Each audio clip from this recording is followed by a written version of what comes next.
One.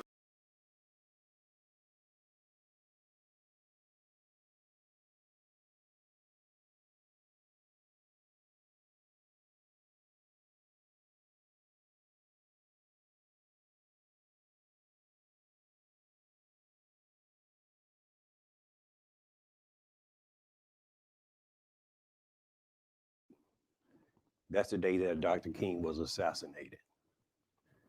But did you all know that in 1958, 10 years earlier, Dr. King was stabbed and it almost killed him?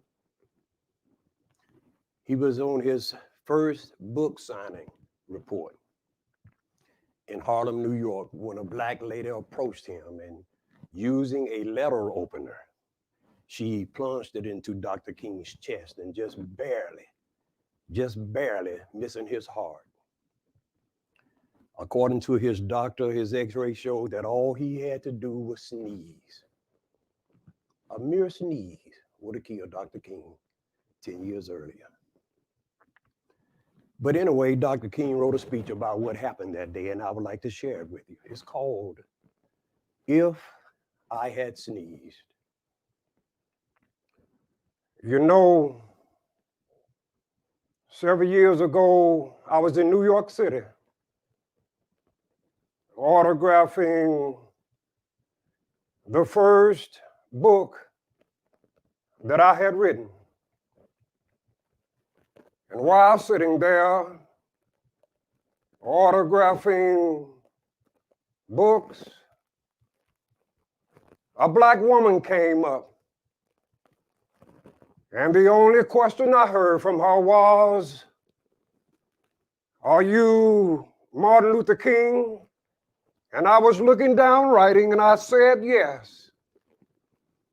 The next minute I had felt something beating on my chest. And before I knew it, I had been stabbed by this demented woman. I was rushed to Harlem Hospital. It was a dark Saturday afternoon.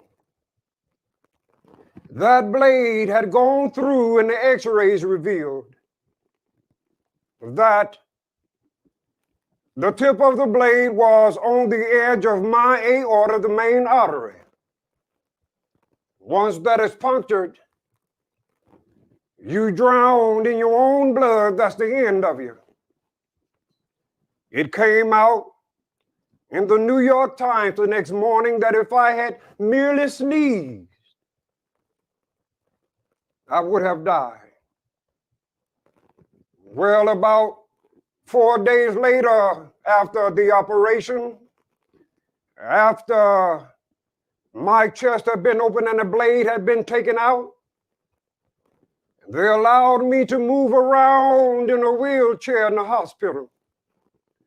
They allowed me to read some of the mail that came in, and from all over the states and the world, kind letters came in.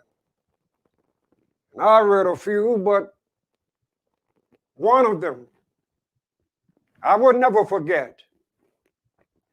I had received one from the president and the vice president, but I've forgotten what those telegrams said. I received a visit and a letter from the governor of New York, but I've forgotten what that letter said. But there was another letter that came from a little girl, a young girl who was a student at the White Plains High School. Well, I looked at that letter and I'll never forget it. It said simply, "Dear Dr. King, I am a 9th grade student at the White Plains High School." She said, "While it should not matter, I would like to mention that I am a white girl. And I read in the paper of your misfortune and of your suffering. And I read that if you would have sneezed, you would have died. I'm simply writing you to say that I am so happy that you didn't sneeze. And I want to say tonight that I too am happy that I didn't sneeze, because if I had sneezed, I wouldn't have been around here in 1960, when students all over the South started sitting in at lunch counters. And I knew that as they were sitting in, they were really standing up for the best in the American dream and taking this whole nation back to those great wells of democracy, which were dug deep by the founding fathers in the Declaration of Independence and the Constitution. If I had sneezed, I wouldn't have been around here in 1961, when we decided to take a ride for freedom and end this segregation on interstate travel. If I had sneezed, I would have been around here to 1962, when Negroes of Albany, Georgia decided to straighten their backs up. And whenever men and women straighten their backs up, they are going somewhere, because a man can't ride your back unless it is bent. If I had sneezed, I wouldn't have been around here in 1963, when black people of Birmingham, Alabama aroused the conscience of this nation and brought into being the Civil Rights Bill. If I had sneezed, I wouldn't have had the chance later that year in August to try and tell America about a dream that I had had. If I had sneezed, I wouldn't have been down in Memphis to see the community rally held around those sisters and brothers who are suffering. I'm just so happy that I didn't sneeze. And they were telling me, now it doesn't matter now. It really doesn't matter what happens now. You know, I left Atlanta this morning, and as we got started on the plane, there were 6 of us.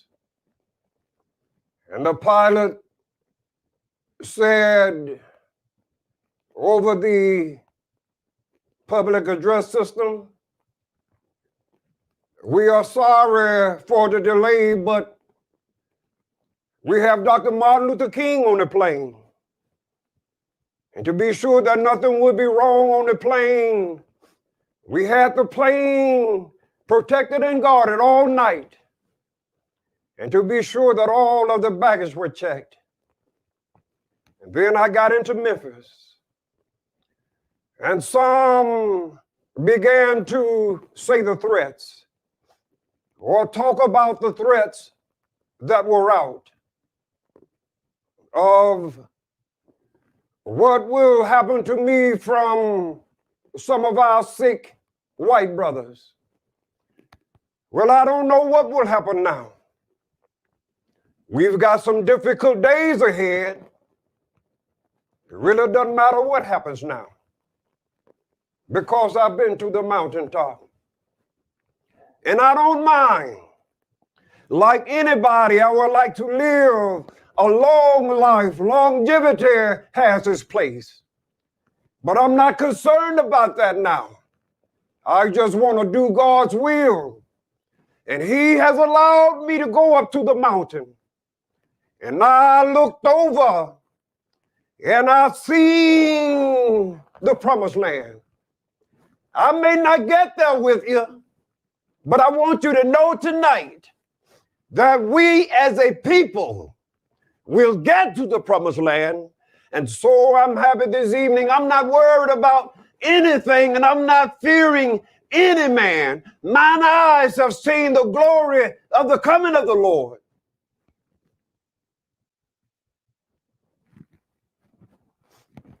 Excuse me.